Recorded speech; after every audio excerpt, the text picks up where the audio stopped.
Hi, welcome to the second video on my channel, and today we're going to be looking at a scenario where Japan invades South Korea. Real quick, this video is heavily inspired by AdizzPro, and it is only the second video on my channel, so it would mean a lot if you liked or subscribed. Anyway, let's get into the video. Now, Japan and South Korea are pretty equally matched. Japan is the 5th strongest country in the world, while South Korea is the 6th. They're also surrounded by other strong countries such as China and Russia, which may or may not join in this war. By the way, this is fictional, and it would be very unlikely to happen in real life as Japan and South Korea are allies. Now, this video would just be boring if Japan just invaded South Korea and either side won, so other countries are definitely going to be getting involved. The only thing is, most countries here are either allied to both or against both of them. So basically, if one is an enemy of South Korea, it is also an enemy of Japan. And if one is an ally of Japan, it is also an ally of South Korea. However, one country that does immediately join in on the war is North Korea. This is a no-brainer as South Korea is North Korea's sworn enemy. It's also an enemy of Japan, but it can put that aside in order to invade South Korea for now. At least for now, no other countries will join the war. So let's just get into it.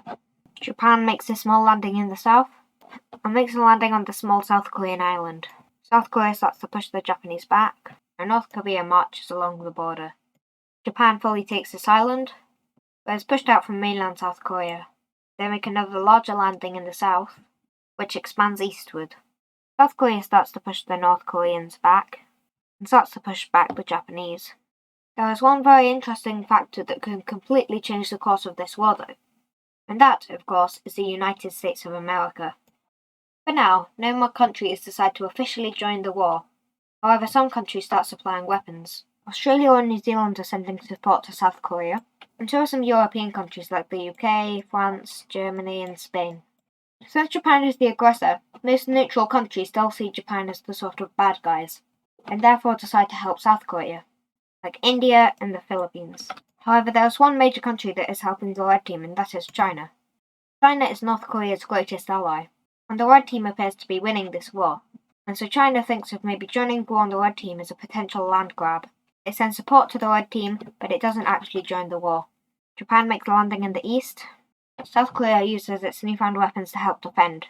It sets up defensive lines on both Japanese fronts, defends its coastline to prevent any more Japanese naval landings in the country.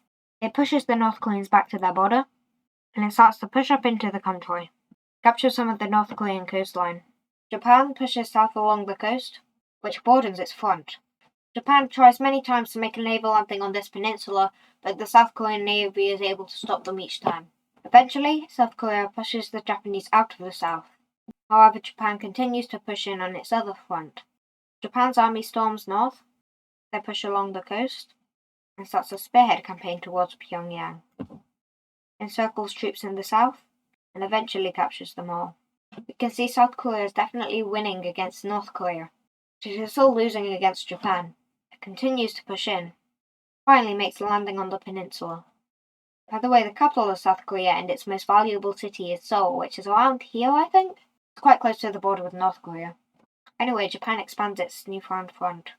Japan's main goal is to make its two fronts meet, splitting South Korea into two. But then, Taiwan makes an interesting decision to join the side of South Korea in this war.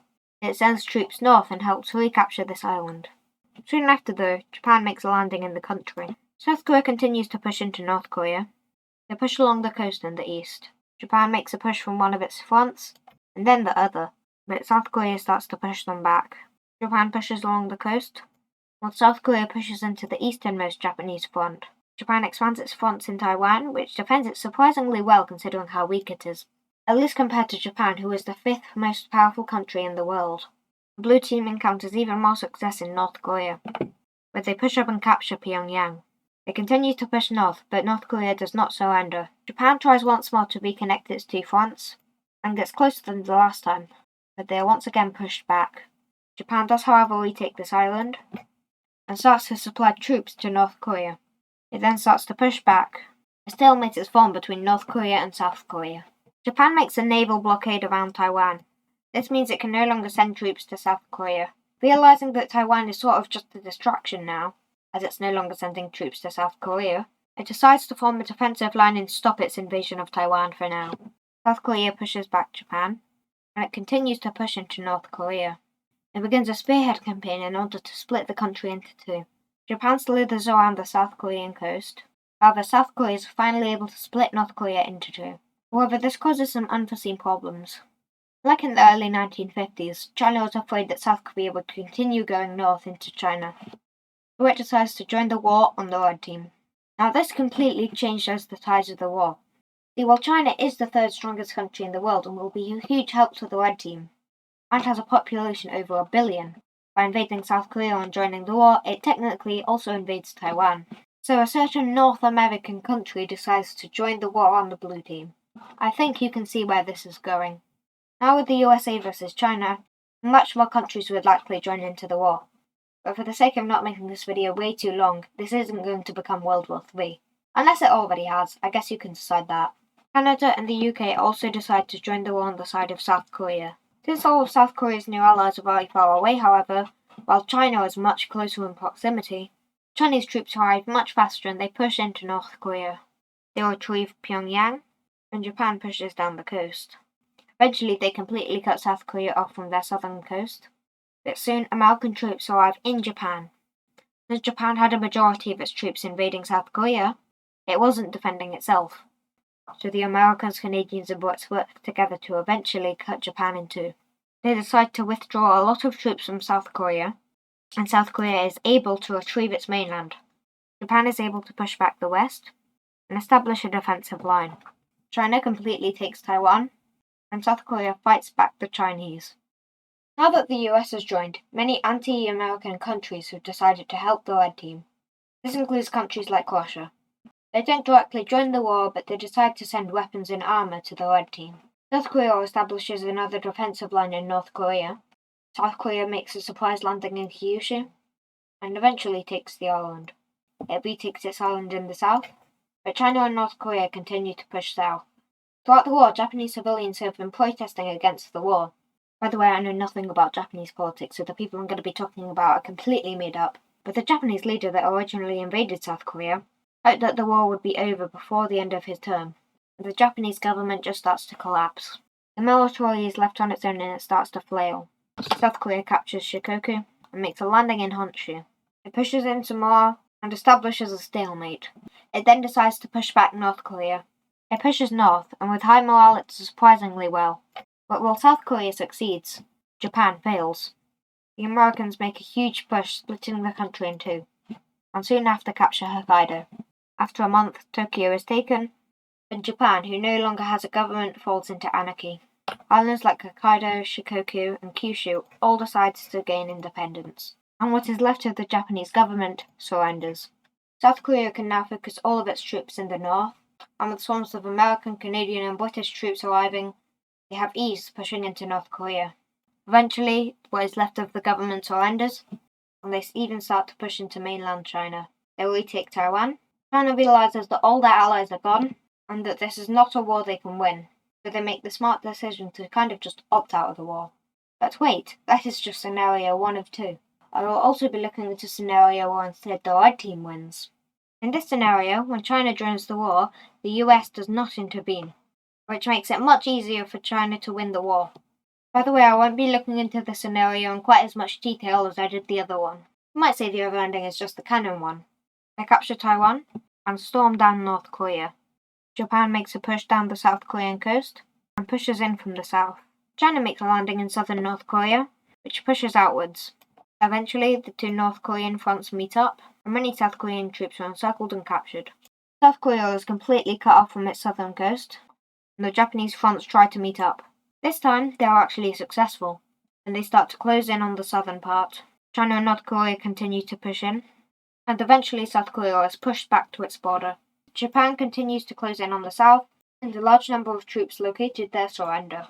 South Korea is completely cut off from their eastern coast, and North Korea, with the help of China, once again pushes south. After their coastline is fully taken, 3 countries start to close in on Seoul. After pushing in, and after a few months, in the bloodiest battle of the war, Seoul is eventually captured. This capitulates South Korea. And so that is scenario 2. Now, let's take a look at both of the peace treaties. In the peace treaty where Japan, China, and North Korea win, South Korea is split between Japan, which gets the southern half as well as this island, and North Korea, who is now officially recognised across the world as Korea. China also gets Taiwan. However, the West breaks its diplomatic ties with Japan, and Japan finds itself siding more with China than it does with the US. Anyway, let's look at Scenario 2, where South Korea won. In the peace treaty, Japan is coloured in red. Hokkaido, Shikoku, and Kyushu all gain independence, and South Korea annexes all of North Korea. Taiwan is internationally recognised and given some land in southern China. However, it is forced to put aside its claims to all of China. China is forced to pay South Korea sanctions, but besides that is relatively unharmed by this war, especially compared to, say, Japan. China also pays war reparations to the West, and that's about it. After a few years, Kyushu is quite unstable and also decides to join South Korea, and Japan is turned into a sort of American puppet state.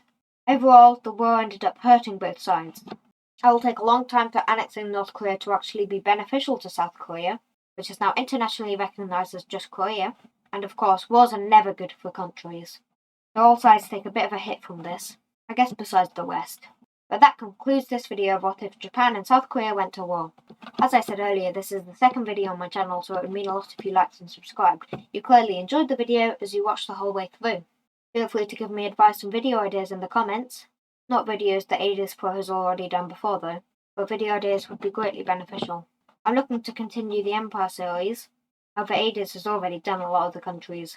Planning on doing Norway, and I've already done Algeria. But please give me ideas for any other countries that you want to be able to make an empire. Anyways, have a great day, and bye.